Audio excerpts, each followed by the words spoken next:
রোজ রোজ যদি মাছ মাংস খেতে ইচ্ছা না করে তো ঝিঙের এই রেসিপিটা করে খেতে পারেন। দারুণ লাগবে খেতে, গরম ভাতের সাথে মুখে স্বাদটাই বদলে দেবে।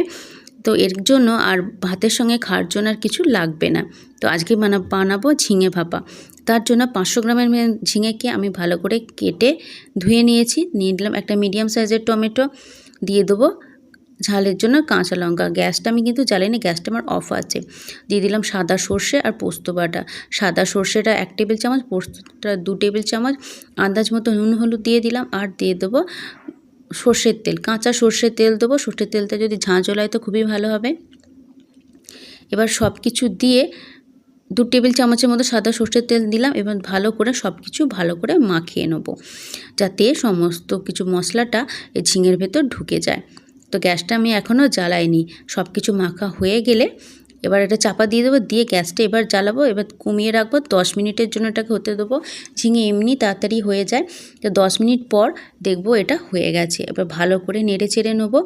নেড়ে চেড়ে নিয়ে দিয়ে দেবো ধনেপাতা। তো রেডি আমাদের ঝিঙে ভাপা।